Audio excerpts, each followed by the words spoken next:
What's going on, team? How's everybody doing? Waiting for the young man who hails from California, Mr. Jose Luis Morales from Oxnard, the Nard. What's up, Christoph? How you doing, brother? What we'll be talking about today is solving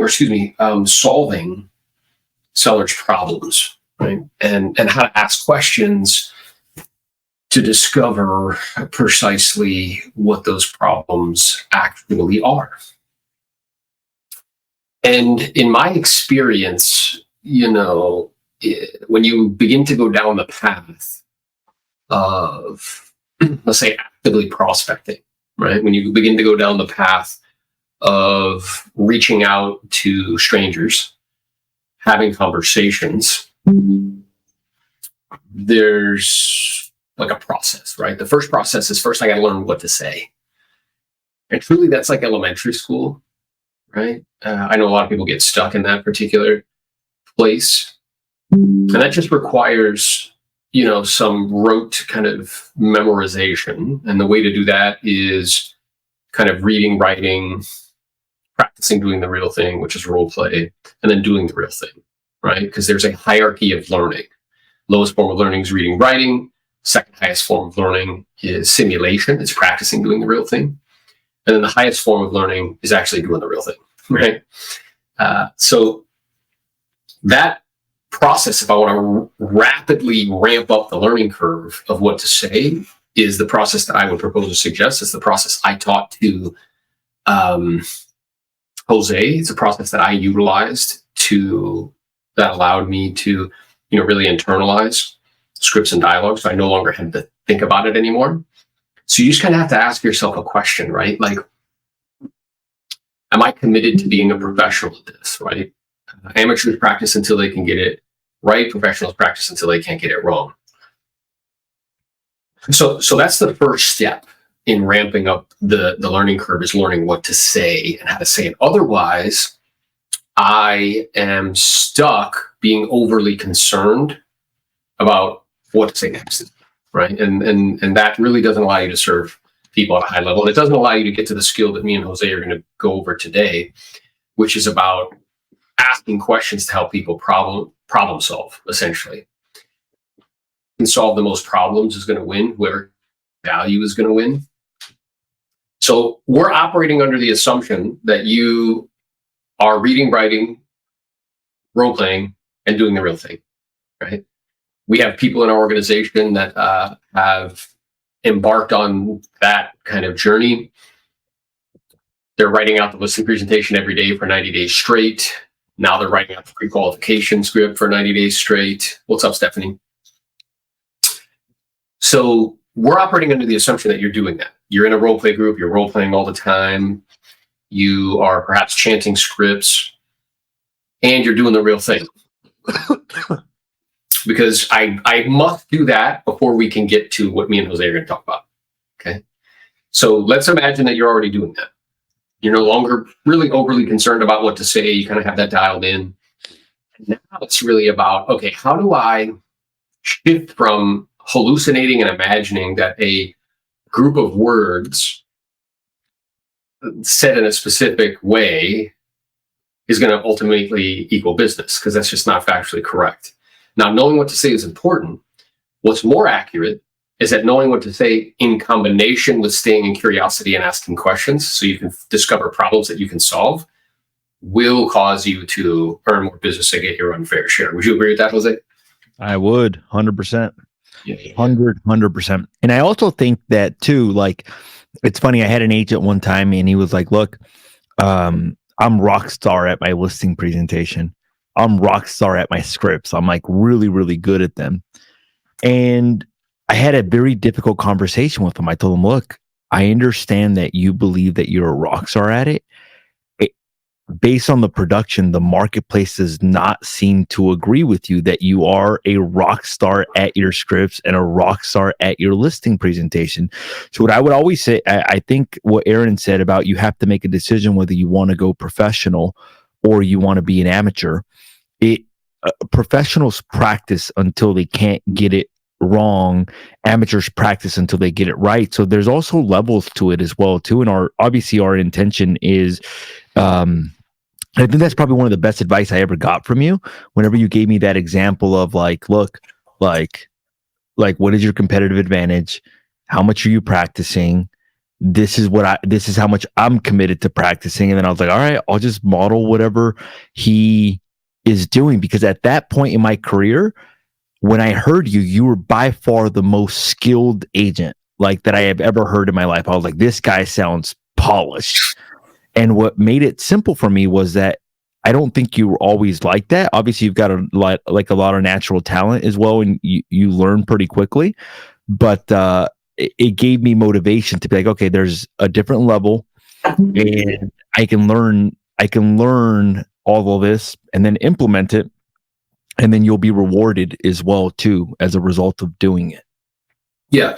And then you went down that path because you asked me, you had listened to some recordings of me, and then you reached out and you're like, hey, I want to role play. And then you finally got in the role play schedule after about 6 months of me pushing you away to see how serious you were.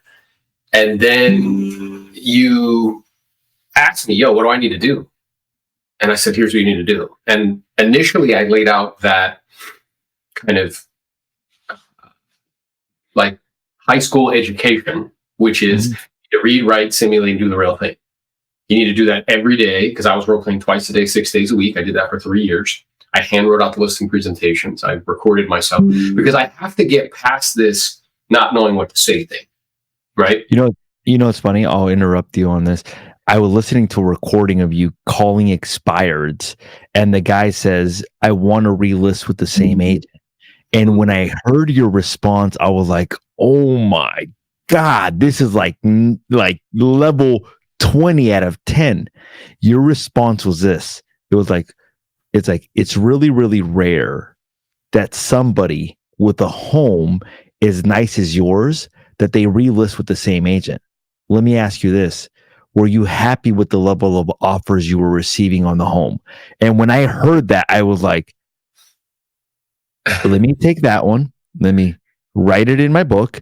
And then every time I would hear like on an expired call, I'm going to relist with the same agent, I would be like, it's really, really rare that somebody with a home as nice as yours, that they relist with the same agent. Tell me, were you happy with the level of offers you were receiving on the home? And then oftentimes they'd be like, well, I didn't receive any offers. Or no, I wasn't happy with the level of offers that I was receiving. And just like learning what to say allowed me to convert people that I normally wouldn't have converted had I not known what to say. That's right. And it was interesting because you came to me and you're like, okay, I've been role playing twice a day, 6 days a week. And it was starting to show, because when we were role playing, you were no longer like ums and ahs. You were no longer kind of would get stuck or stall out. And I was like, all right, well, now I can finally actually start to teach you something. I remember I had a client actually in residential resale who was a black belt in a particular discipline of martial arts. And he showed me like pictures of him, like fighting like Chuck Norris, which, back in the day, Chuck Norris was the man. And he still is. Yeah. And he proceeded to share with me the process that it took for him to get a black belt. And he was like, yeah, it took me 5 years to get a black belt. I was like, wow. He's like, yeah, like somebody had to fly in from China and I had to like fight them and win in order to get the black belt. And he's like, yeah, I lived at the studio, like I taught classes there, me and this guy, like 2 or 3 times a day, we're in the studio, like, putting in work and practicing. And he was like, yeah, do you know what my sensei, which is the word for teacher, right? He's like, do you know what he said to me when I got my black belt? I was like, what? He's like, I can actually finally start to teach you something now. Which really caused me to like take a step back in the same way you just did. And I was just like, wow, that's super interesting. That here this person is who has all of this, the sensei, who has all of this, kind of knowledge. And he's like, yeah, you've done the minimum you've done the work required for me to actually start to teach you something. So I think all agents, you just have to make that decision. Like, am I going to continue to fall back on, excuses are tools for the incompetent built upon mountains of nothingness, and those who use them seldom succeed. Am I going to continue to keep on this excuse like, oh, I got to get back to it. I got to work on it. Oh, I got to role play more. Because if that's you, you're really not, you haven't made the decision to go pro. You're basically an amateur, right? And that's okay. But you have to get past that in order to get to what we're going to talk about today. And what we're going to talk about today is how to stay in curiosity, how to come from a place of contribution, how to ask logical questions to unearth problems. And once they are unearthed, now we can get really good at providing solutions to those problems. Because essentially, when you unearth problems, the client's telling you like how to sell them, right? What their actual problem is. And I'm not able to get to that place if in my mind, there's like a sheet of paper up in my mind between me and Jose, and he's talking to me, but I'm like, okay, so I was wondering, when do you plan on moving? Like in my head, I'm not able to look at Jose and like actually pay attention to him and be present in a conversation. So let's imagine, Jose, that, somebody comes to you and they say, hey, I'm thinking about selling a property. Now I know most agents, they probably go down like a particular script in their mind, or they would say like, great, I'll see you tomorrow at 6. Let's walk through procedurally how me and you would go about that conversation and how we would ask questions to really unearth any problems that they may be facing in terms of the move. Yeah. So if somebody tells me that they want to sell, I don't know if this is, I believe this is the way I've done it. If they say, hey, look, I'm looking to sell, I am setting an appointment. I'm like, great, what's a good day for us to get together? That way we can go over the home selling process and what we can do to help you sell the property. If somebody says, maybe I'm considering about selling, I may go into, great, what's a good day for us to get together? Or I may start to qualify them. If they say no, I'll say something along the lines like, not a problem. Is it something you would consider in the future, or is a plan to keep the property forever? And then I begin to qualify them just to see if there's anything there and if this is somebody that I should be keeping in contact in the future. If they say yes, now I transition to a pre-qual script, which is just basically me qualifying that lead and figuring out like, okay, what's the situation? That way I know what they need help with. And if I find out what they need help with, I'm able to sell those services and solutions. Like, so for example, like if somebody has their property and it looks really, really nice, I'm not going to say, hey, we need to stage your home, because they don't need that. It's almost like you're not providing any value to them, So it's just a matter of finding out people's problems. And then so I usually start off with the motivation. I'll say, well, look, before we get together, I just have a couple of really quick questions I need to ask you. I just want to make sure I'm fully prepared and I could really be a best service. Is it okay if I ask them now? Got it. Okay. So you were kind enough to mention to me over the phone that you're looking to move to Arizona, and the goal and objective is just to be closer to your daughter and be closer to your family. Is that correct? And then in that question, I may ask like, okay, now, are you going to be purchasing anything out in Arizona, or do you already have that taken care of? And the reason I'm asking that is I'm looking for a problem and I'm looking for a solution.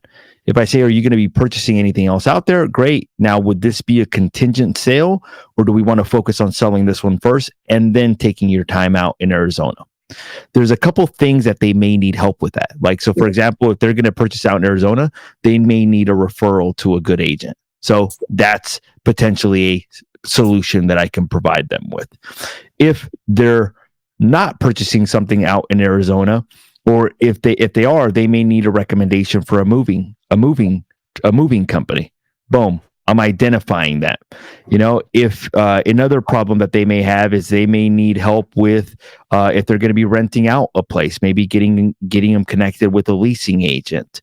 If it's a contingent sale, maybe a solution for them would be getting them a rent back after the close of escrow, like negotiating like a 30-day, 60-day, 90-day rent back. That way they have enough time to transition to their new destination. If they're purchasing something else and they need to put a deposit down on that other property, and maybe they don't have the funds to put a $5,000 earnest money because all their equity is tied up on this, that might be another solution where I can advance them $5,000 and record a note in a deed of trust on their property to secure that. So by me asking that, I'm just basically looking for potential problems and potential solutions. And really, you're looking for ways to add value.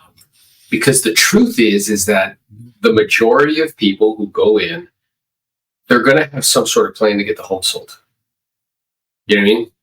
So by asking all of these questions, you're figuring out add additional value besides just helping you sell the property.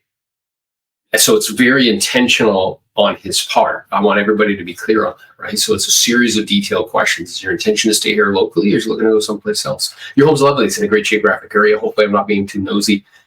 Was there any particular reason you were even considering selling? Ideally, in terms of what you want, because that's what's most important. How soon do you want to make it happen? In terms of the move, are you going to need help in terms of like relocating to the next destination? As far as movers or things of that nature, do you already have that under control? It's just sifting and listening for ways that you can add value above and beyond just helping them to sell. And I think what most agents do, and I'm curious to see your thought, Jose, they're so myopically focused on just listing the property, they completely miss out on all of these other things that they can help a client with. And as such, they end up losing listing opportunities, right? Because they go in, give a presentation, they try to dazzle them with marketing and stuff, when truthfully, we all do the same marketing. I mean, use the same photographers. You know what I mean? The same videos. And they're leaning on that to make the decision versus asking a series of detailed questions to unearth problems that they have. And then if Jose's solving all their problems and you're just talking about your marketing, he's going to win the listing. That's what's going to happen. Well, I'll tell you this much, and it's funny that you say that because I'm guilty of it as well too. So when I started off with EXP third-party calls with agents, instead of listening to what was important to them, I was telling them why I made the move. I'm like, look, dude, like this revenue share thing is phenomenal. This is the way that it works. This is how much residual income you can make. This is how much you can make. And it's funny because when you came on board, you told me, look, Jose, this is the outline of a third party call. And you basically started identifying things that agents would have problems with. And then we have a good value stack where we have solutions for all of those problems. If they need help role playing, we got a solution for that. If they need help with scripts, we've got a solution for that. If they want to get into probate, we've got a solution for that. And once I realized that, I look at it like if I go into any business now, I'm going to start off any sort of consultation with identifying what the problems are. Like if I'm a plumber, it's not going to be like, oh, I'm the greatest plumber. I've got the 30-inch line versus a 5-inch line, like it's going to be like, hey, what do you need help with? Okay, what's the problem? How long has this been going on? What do you want the solution to be? And just identifying the problem. And once I identify the problem, now I'm able to be like, look, based on what you've been kind enough to tell me, like, what is the plan for the property? Are you planning on selling it? Or are you planning on keeping it? Because are you looking for a short-term fix? Or are you looking for a long-term fix? Or like what you were saying to me on that listing appointment that you went on, where you were like, hey, I guess I'm curious, once you get this property sold, because I'm aware that there'll be a meaningful gain. Is your intention to reallocate that into another primary home, or what's the situation?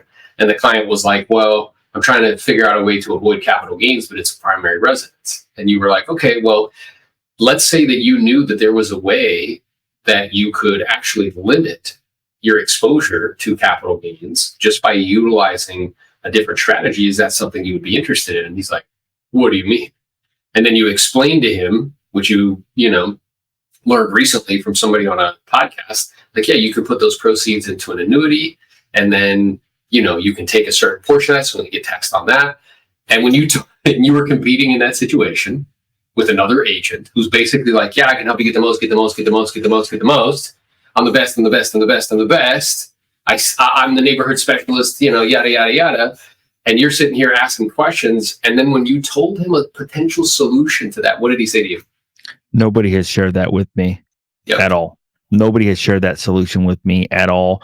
I want to know more. So then I proceeded just to send him a video. But here's what I think makes a great real estate agent. I think that a great real estate agent, somebody that has sales understanding, meaning they understand that they got a prospect, they understand that they have to practice, they understand that there's scripts and dialogues, but also somebody who becomes extremely knowledgeable about what the different options are for different consumers. So I learned about something called the structured installment sale recently, but through a financial advisor that I had on my podcast.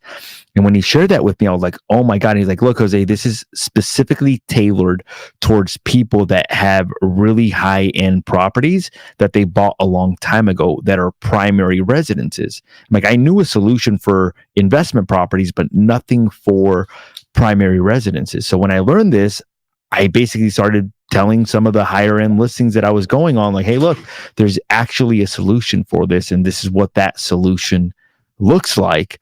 And it's just another identifying a different problem and identifying solutions. So the more knowledgeable you become and the more you study and the more you learn about these things, you're able to present different solutions. Yeah. So what just popped in my head is in South Florida, we have a large Canadian contingent, right? Secondary homes. So when I would bump into somebody that was the case, there's specific rules with regards to how much gain, right, there is, and the tax implications. So I would just ask them, and I would ask them questions around that. You know, have you owned it for this amount of time? Like, is the asset to like $250,000 or less? Okay, there's this affidavit that we need to authorize, you know, stating that the next owner, they're going to use it for 50% of the time as a primary residence. And if that's so, like the gain, the taxation thing is not applicable. But just by asking those questions, numerous times, they wouldn't even know what I was talking about. Like 25% of the time, 30%, if they're like savvy, they're like, yeah, I'm familiar with it, or they've done it before. But if I mention it, like, what do you mean? And I'm like, yeah, you know, so I'm not an attorney. At the same time, we help a lot of families with these types of sales. So here's my experience, ... If I can connect you with someone who could have a conversation with you, clarify that for you, and let you know the addendum that's going to be required, would that be helpful? And they're like, that's amazing. And I know that the vast majority of agents are not even, they're just worried about getting a listing. They're not even asking those questions. You know what I'm saying? Which is a big mistake. You know, it's a big mistake because that'll cause you to lose a listing. So I think being a really good agent comes down to learning how to ask enough questions to be able to identify certain problems and then coming up with certain solutions. And if you have the solutions to their problems, they're going to work with you because you are the person. Like, even that same seller, that 2.6 seller, he's like, look, I have a buyer already interested in my property. If I were to work with him, is there any way you could help me with the paperwork? I'm like, absolutely. I'll help you with the paperwork, you know, and we can work out a structure that's fair for you and fair for me as well, too. Now, that's a different solution. Now, if I would have said, no, I won't help you with the paperwork, I'll only help you if you list the property with me, then I'm not the overall solution for him, because now he's got to go find somebody else. But if I'm the solution to all of their problems, there's no way that they won't work with you because you are the person that's solving all their issues. That's right. And then they'll come back to you, and then maybe it's a conversation about terms and conditions, but they've already made a decision they want to work with you, just like he did. Yeah. Right. And your mind wasn't completely closed to that option. You're like, yeah, sure, we can help you with that. We'll come up with something that's mutually beneficial to all parties. So I guess I'm curious, is that buyer prepared to go ahead and write an offer, or where are they at with it? And then just be quiet. And then I can continue to solve that problem. Yeah. So, I think that, and I'm curious to see what you think. I think that the reason why that agents' minds are closed in that way is because of the kind of instruction that they've been receiving, right? It's very like, nope, it's this way and that's it. And what it causes is limited thinking, not only in terms of how I can add value during the purchase or the sale, but also the different options that a consumer has in terms of exits or exit strategies. Or, you know, if somebody says to you, hey, I want a cash offer. I know for me in the past, I couldn't really help them. Yeah. You know, and I just try to convince them not to do that and to put it on the open market instead of like, okay, yeah, sure, that's an option, and we can certainly help you with that. And now I can ask a series of detailed questions around that to determine, would that solution actually serve you best? Because you may just want a cash offer where you want a retail price. And if that's the case, like, that's not really the best option for you. But I'm going to ask you a bunch of questions to be able to determine if that's what's true. Yeah. Yeah. And I think it's just like in California, bro, in order to become the dominant listing agent that I had, I would either have to be in the business for like 40 to 50 years and continue doing the same thing over and over, like be one of these veterans that have done it for a really long time. But done that. Yeah, and send postcards and like spend like $20,000-$30,000 or have like this big Zillow account, or I had to get like very knowledgeable and very versatile, because there isn't like one source out here, bro, that you can do like 100 deals like probate or anything like that. So I had to get like really versatile. I had to get like really learn about 1031 exchanges, learn about Delaware statutory trust, about reverse 1031 exchanges, learn about the structured installment settlement as well too. And all that stuff has helped. But I think the big aha for me, and I'll even start my listing presentations now in some cases, I'll start off with like, okay, like, first of all, I just want to start off by saying thank you. And just, I know that there's a lot of agents out there, so I appreciate being considered as one of the agents to potentially help you. I wanted just to start off like with, what do you need the most help with? Yeah. You know? And then if all I'm doing is I'm looking to identify potential problems of solutions that I can help make this easier for them. Like, so helping to serve. So like, I guess I'm curious, just so I'm clear, what do you guys need the most help with? So Johnny says on Instagram right now, what are some of those questions you would ask? And in your experience, who is the prospect who is open-minded about the conversation and who is the one who's a jerk? Well, I guess if you start to ask these questions, Johnny, and you get resistance, you know, they might be like, hey, it's none of your business, Jose. Or like, why are you asking me that?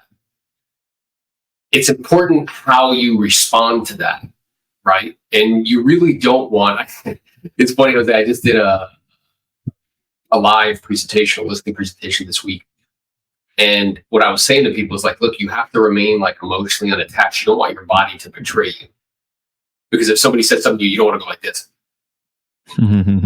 They're like, bro, like, do you take a dump? Like, what's wrong with you, dude? So you don't want your body to betray you. You have to remain like real calm and clear. And let's say somebody says to you, Jenny, like, why are you asking that question? It's none of your business. Like, I get that. I just want to be clear. My intention in asking is not to be nosy. It's really not. It's really trying to determine how I can help and be the best assistance and provide you with all the options that you have available to you so you can decide what you feel is best. So I guess I'm curious, and then I would ask it in another way.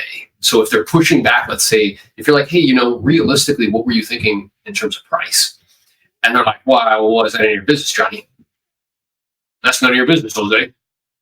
Or they might say, like, I want to hear what you have to say first as it relates to. You know, when they say that, I'm like, yeah, you know, and I want to be clear, Jose, my intention in asking is really not to be nosy. You know, my goal and objective, if we are to enter into a relationship with each other, it's not to negotiate with you. Instead, it's to equip you with the information that you need so you can make the decision that you feel is best. Sometimes, I'm not suggesting this is true here. Sometimes, you know, a homeowner's expectations, they just aren't in alignment with where market conditions are at currently. And if that's the case, you know, unfortunately, I wouldn't be able to help them. And your time's super valuable, so I wouldn't want to waste any of it. I'm just trying to get a gauge as to what you were thinking. I'm here on one of these sites that give estimates of value, and they're saying $750. Is that what you had in mind? And then just be quiet, because now I've asked it in a different way. I've shared with you the reason why I'm asking the question. And you're either going to be like, no, that's way too low. Okay. Or you're going to be like, yeah, I mean, it's kind of in alignment, maybe a little more. Right. Or you're going to be like, no, my house is not, like, it needs a lot of modifications and upgrades. Like, it's probably less than that. So now I have the information that I'm looking for. I've just politely confronted, right? Gave you the reason why we're having this conversation, let you know what my intention is, let you know that it's in your best interest. And then I just asked it in a different way. And then I think what I would do, like, if I'm getting that sort of resistance, I would make a note and then role play and practice that. So like, there was a time where I couldn't, like, I would ask people, how much do you want to list your home for? And then they would say, well, I want to hear what you have to say first. And I didn't know how to handle it. And then I just started role playing and practicing until something came up that worked. And once that came up that worked, I was like, okay, this is the right way of handling it. So I started saying something along the lines, well, look, like, the reason I'm asking this is more or less to gauge expectations. Unfortunately, I've been in situations where somebody says, hey, Jose, I want to hear what you have to say about the price. I go over to the house. They tell me that they want $10 million for the property. The property is not worth more than $1 million. to be fully transparent, had I known that, I could have communicated that to them over the phone and let them know, hey, look, like our expectations are way off. Once again, I'm not asking for like an exact number. I'm just looking for a range just to make sure our expectations are on the same page. Is there a certain range that you were thinking that you would want for the property? Yeah, and I might throw out numbers there just to kind of get them, you're thinking like 550, were you thinking like 650? Like, what were you thinking? Yeah. Just get a response. Yeah. And then at that point, but I think it's just like learning the responses, practicing the responses. So that way, when you get them, and here's the thing though, like a lot of the responses aren't going to change, like they all say the same thing over and over again. They're all going to say, how much commission do you charge? They're going to say, what company do you work for? They're going to say, well, I want to hear what you have to say about the price first. They're going to say, well, I have a friend in the business. They're going to say, well, you don't list any, your office is in Camarillo and my home is in Oxnard. They're all going to say these things. Now, here's the thing. I have agents that are like, well, I never get any of these objections. And the reality is that you're probably only working with your sphere if you don't get any of these objections, or you don't. 100%. 100%. So you're only working with your sphere, which means now you're limited. In when the marketplace drops from 8 million transactions to 4 million transactions, you've only got one leg to stand on. And if that leg of your sphere doesn't produce, your business just dropped 50% along with the market, Yeah. Opinion is it gives you a false sense of like competency, where you think like, oh, like I'm kind of good at what I do. Like nobody ever gives me those objections. I'm like, well, A, you're not doing that many transactions. B, you're only dealing with people who already know, like, and trust you. Like that's not a skilled activity. And right? You're not going on any like cold business either. Like I have agents that are like, look, on my sphere, like almost like 100% closing ratio. On other people, like 10% closing ratio. And that just means that you haven't developed skills that will actually work with people that don't know you, like you, or trust you yet. Mm-hmm. Yeah, it's 100%. So it's, as Jose's saying, it's very common that you're going to get the people change, the situations change, the scenarios change within a few variables, right? It's not like there's infinite scenarios. And what never ever changes is the conversation. Mm-hmm. So again, elementary school is getting scripts and dialogues like ingrained into your being. The best way to do that, read, write, simulate, do the real thing. Read, write, role play, do the real thing. Read, write, role play, do the real thing. If you do that for 6 to 12 months, like your skill set will increase dramatically and you'll no longer be overly concerned with what to say. And you'll be better equipped to like have conversations with, people who don't know you, like you, and trust you already. Now, what we're talking about here is how to really differentiate yourself from others, right? How to not just lead with like, hey, I'm going to market the home, because again, like I want everybody to be clear. We all do very similar marketing. We all use the same photographers. We have the same videos, like, within various degrees. But this skill of recognizing that whoever solves the most problems and adds the most value is going to win is the difference between doing 10, 15 deals a year and doing 100. Like it really, really is, right? So coming from a place of curiosity, and the way Jose's thinking about this and the way I'm thinking about this is, if I can solve the most problems, I'm going to win. I think the way most agents think about it is if I can like wow them with my personality, I'm going to win. If I can, you know what I mean? Like if I can bring them cookies, I'm going to win. You were on an appointment, somebody left cookies and you were like stunned. You're like, is this what people are actually doing? Like, is this real? I witnessed it and I couldn't believe it when she left. She's like, oh wait, one more thing. And she goes back, she's like, I brought you this. And it was like a Ziploc bag with cookies. And I was like, I couldn't, when I saw that, I could not believe it. And then I gave a great presentation. The clients signed there on the spot. There. All their problems, like you solve problems, they signed on the spot. And, you are in the business. And then she might think in her mind, like, oh, like, maybe he cut his commission or he did this. And it's like, nah, bro, he just is better at solve their problems, basically. Yeah. So even like the moving truck, the dump truck, like all of those things are just meant to solve people's problems. Yeah, so here's what Johnny said. Johnny said, great point. Now, assuming all agents use the same marketing strategies, which they do, and same marketing tools, which they do, how do you show the prospective seller you can solve more problems? Well, here's how you do that. A, by asking better questions, it demonstrates, okay, so ask yourself a question, Johnny. Have you ever been in the presence of a professional who asked you questions about a particular situation or scenario that you were dealing with in a personal professional context, and you realize by the quality of their questions that they know exactly what they're doing? I know the answer is yes, like emphatic, right? Like they ask you questions you weren't even thinking about. You're like, oh, I hadn't really thought about that, right? That demonstrates competency. Like it was interesting when I get into these like spirited debates with, some coaching clients, which me and you have continued to get into spirited debates, but we agree more often than we don't. It's probably like 98% of everything we agree to. And then we end up coming to like a similar conclusion anyway. But he was saying like, well, don't you have to show people that you're successful? And I was like, no, you have to show people you're competent. And the way you show them that you're competent, now, yes, are we in the people and image business? Can you show up in pajamas and flip-flops? Don't do that. That's dumb, right? At the same time, though, the way you show them you're competent is by the quality of the questions that you ask and that you're following a particular process, right? That you're detailed. So one of the best compliments you could get, they'd be like, hey, Aaron, like you're really detailed.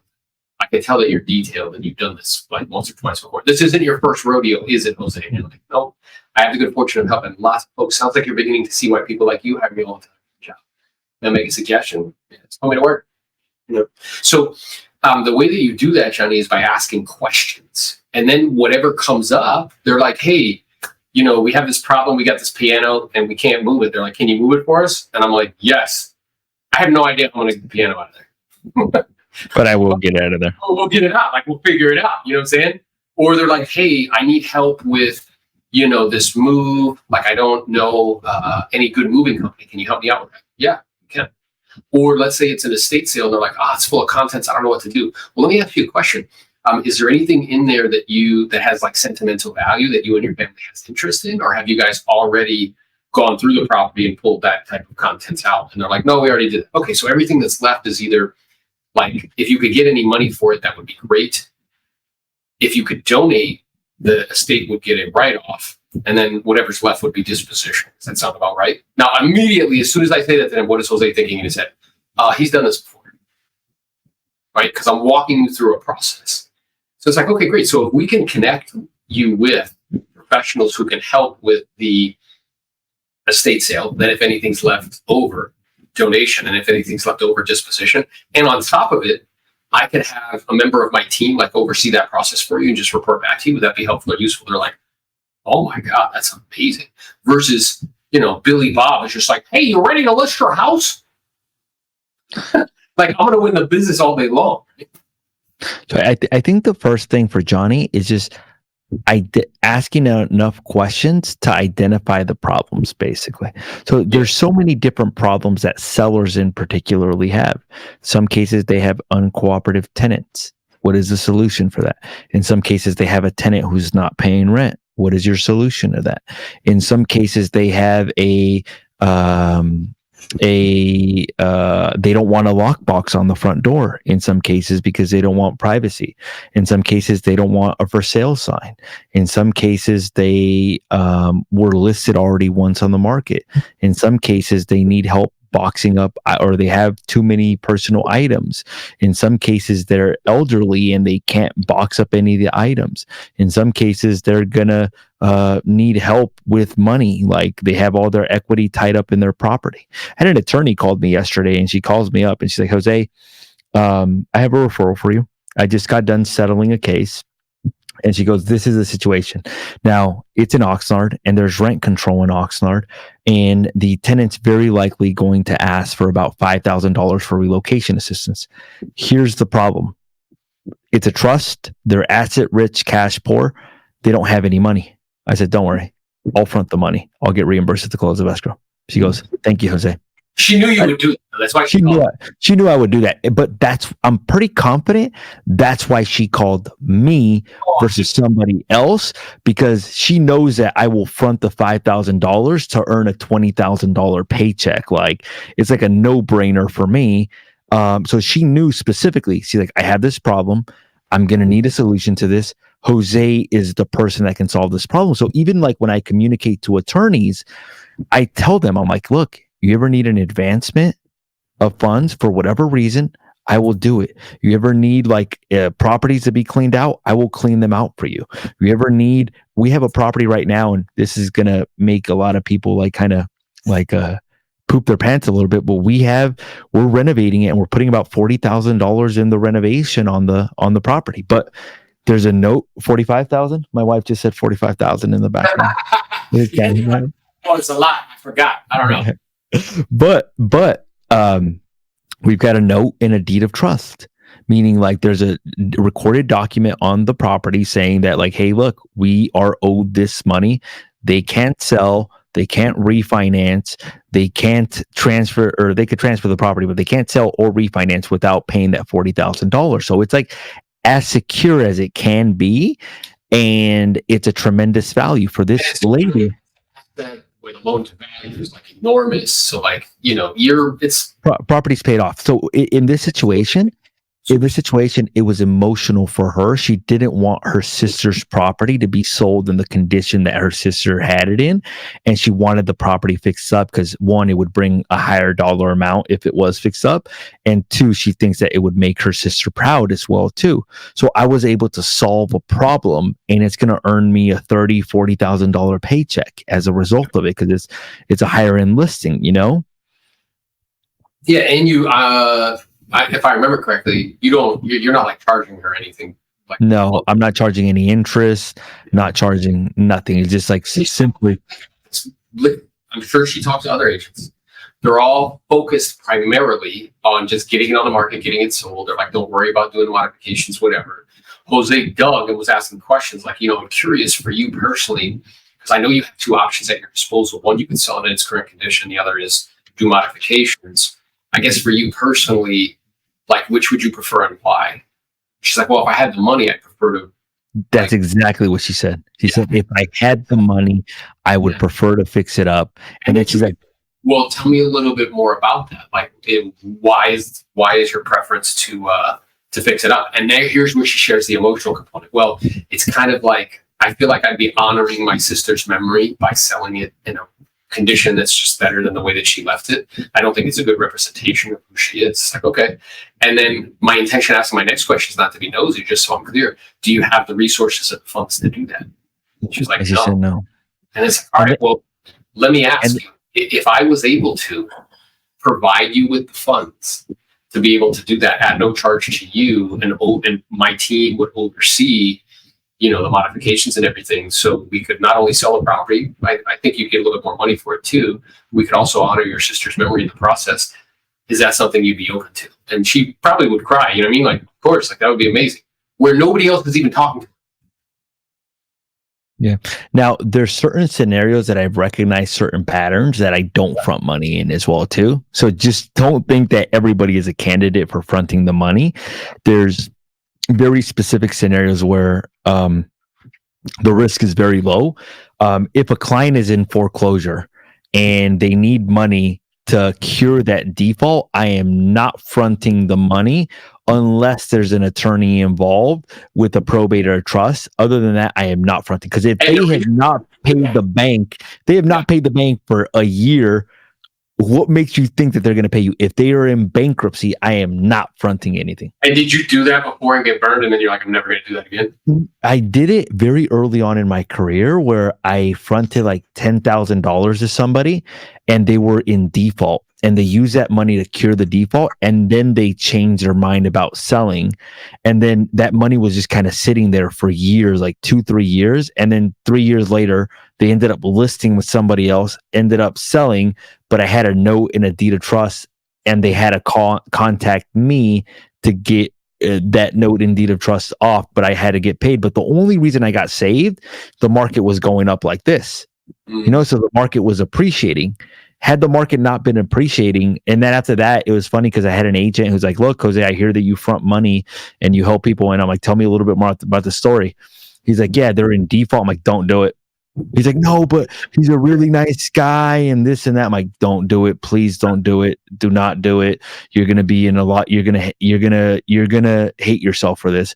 He didn't do it. Another agent did it. And the other agent, to my knowledge, like they did the same exact thing that they did to me. Because a lot of the people in default, they want to keep their home. And that's the reason they haven't sold it yet, because they're trying to find ways to keep their home. So if you solve that problem for them, it's like, nope, you're just going to be out $10, $20, $30,000. So there's situations where you do it and situations where you don't as well too. But I think it's just being creative enough to be able to solve people's. And if you didn't have the specialized knowledge, which I'm now learning, because you put me onto a book to, kind of expose me to it. What's up? You want to join our coaching? Then jump in, baby. There's a couple ways to do it. You can either pay for it or you can get it for free. The way to get it for free is to partner with us and we can help you. So if you didn't understand deed and trust, you wouldn't feel comfortable doing it.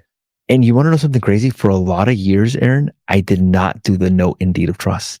For a lot of years, I would literally front the money without a note in a deed of trust until I think we had a situation where we had a situation where somebody died in the middle. The owner died in the middle of right when we received an offer, right before we went into escrow, the owner died, bro. And I had it wasn't much money. It was like $2,500 at that time. And the wife calls me up and she's like, did you have anything in writing? I'm like, yeah, I have an addendum or whatever. She's like, I'm not paying you. And when that happened to me, it left a bad taste in my mouth. And I was like, nope, everybody else is getting a note in the deed of trust now from this point forward. Yeah, and it was funny. The way I was brought up just like my word is my bond. But what I realized is that most people don't have that. And I was brought up in a way where I would lend somebody money and not ask for anything in writing. And then now I realized that most people are okay with signing a note in a deed of trust, and it's like no big deal because nobody's going to lend you $40,000 without signing that, Well, there's an expectation, of course, I'm not, you know what I mean? We don't live in a world where it's like a handshake, you know what I'm saying? Yeah. So, but without that knowledge, you wouldn't feel comfortable. No, not now. We do it on everybody, and it's funny because we did a note in a deed of trust on a lady, and she changed her mind about selling. So now I added additional terms to the note in deed of trust. I added terms like, if you change your mind about selling, we charge interest rate until you pay. From the moment we gave you the money to the moment you pay, we charge an interest rate. And what you're learning is how to incentivize, because how you incentivize humans shapes behavior. Yeah. So now there's a disincentive. Like if you change your mind, you're going to have to pay interest till you pay it full. Well, it's crazy because that lady, I looked at her straight in the eyes and I said, are you 100% confident that you're selling? Because we only do this program for people that are 100% confident. It's not like a maybe. It's not like maybe if this, no, it's for people that are 100% confident. She goes, yes, I'm 100% confident. So after that, we started adding that because it just basically, if my money's sitting there, it should be earning a return, That's right. So Stephanie says, turns out I wasn't asking the right questions, leading them down the sales cycle path. It's actually the skills to do that and make a connection and solve problems against the biz. That's exactly right. So instead of you leading with authority, so what would leading with authority sound like?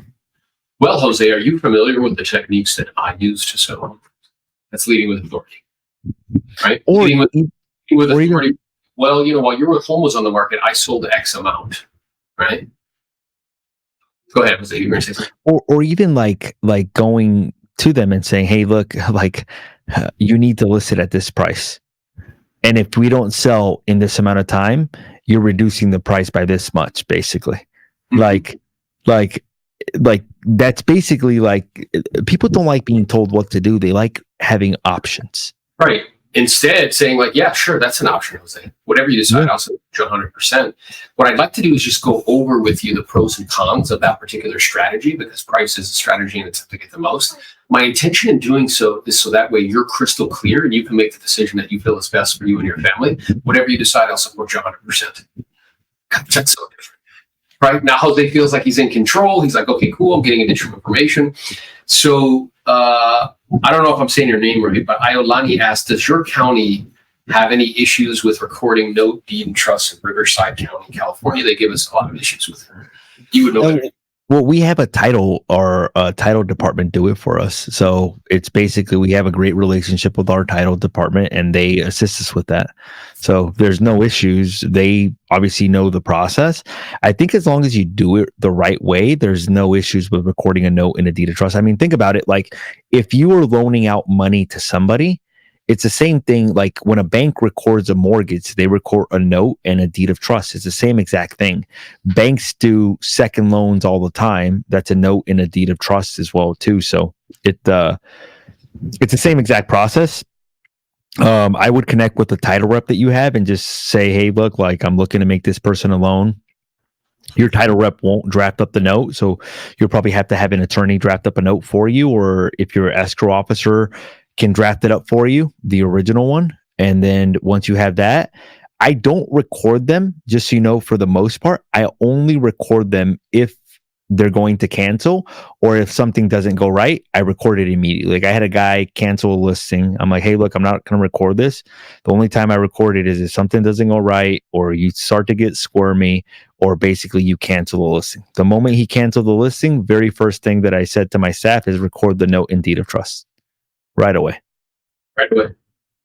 And you know, because you understand that very well, you know that it guarantees that you're going to get paid, basically. It guarantees it, yeah. What's up, Bill? How you doing, player? Nice to see you. So, again, focus on solving people's problems. Focus on asking questions. Sure, are you going to present like your services and what you're going to do to help them sell the home? Yes. Whoever solves the most problems is going to win, though. Yeah. Right. That's like secondary and sometimes even tertiary. So in other words, if you do this process properly, if you pre-qual fully, you ask a series of detailed questions to really unearth problems that they may have.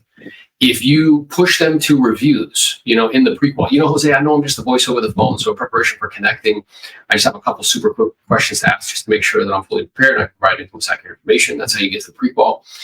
And then, I know I'm just a voice over the phone. So in the email that I'm going to send you, amongst other things, there'll be a link to our website, which you can check out, put a face to the name. There's also a link to all of our personal reviews online.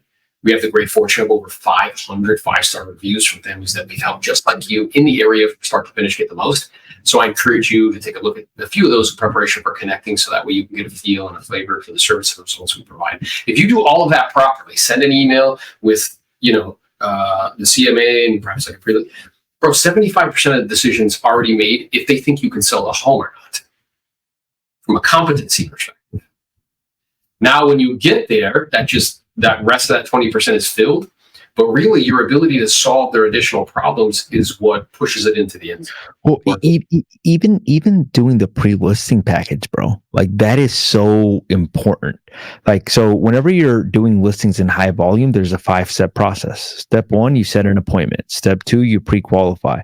Step 3, you send out a pre-listing package. Step 4, you call to confirm. Step 5, you give a great presentation. If you can do those 5 steps consistently, it was funny because there was a point where I was skipping the sending out the pre-listing package and I wasn't sending that out in advance.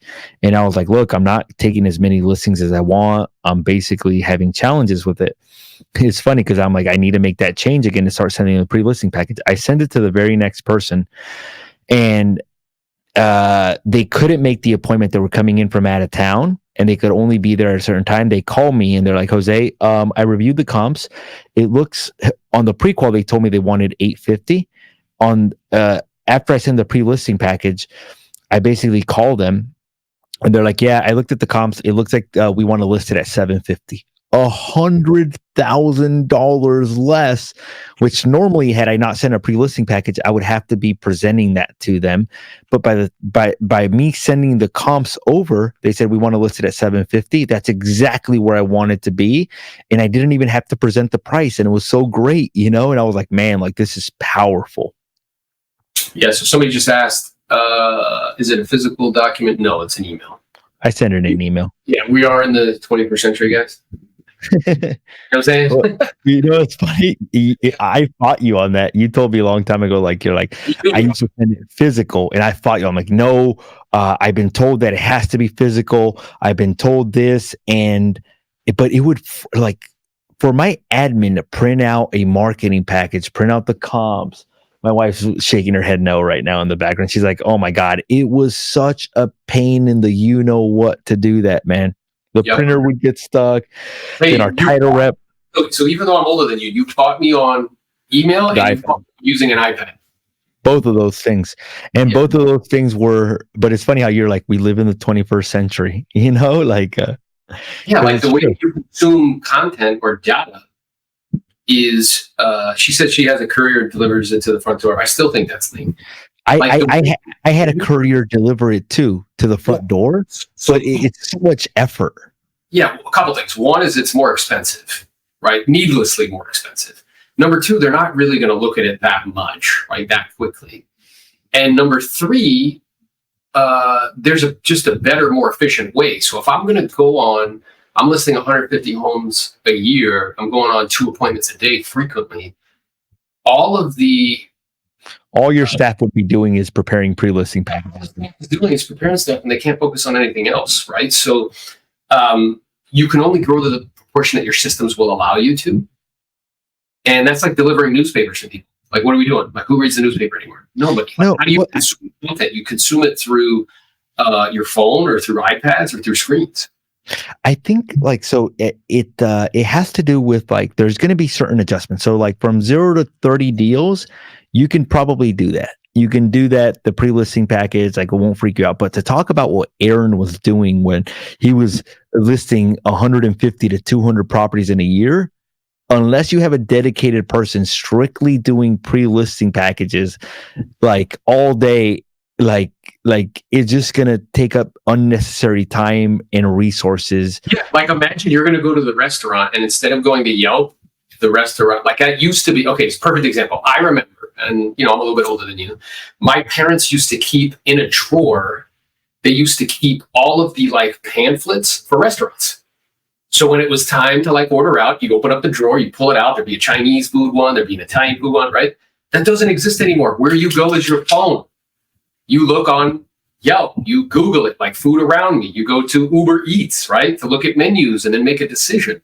So you have to ask yourself, like, am I operating in alignment with the world that I live in today or in one that we used to live in? And am I only holding on to this because it's comfortable?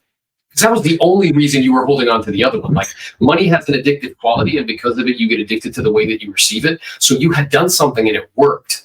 So when I suggested to you, hey, bro, if you want to radically increase in volume, if you want to grow, you can't keep doing it this way. You have to adjust. Not only is it better for the consumer, because that's how they're used to consuming information, and it's also better for you as an instructor, because I believe on appointments, that's the position that we're in as like a guide, right? You're using better materials and better instruments or vehicles with which to transmit the information, but it's also more efficient. You'll be able to do a lot more listing presentations and actually take a lot more listings. I agree 100%. I want to thank everybody for being on the call. I do have a second appointment with the client at 11:30 on the phone. So I want to say thank you. Appreciate you, bro. Hey, when you hang out with us, all you get is the good shit, not the bullshit. So let's go be great lead builders coast to coast.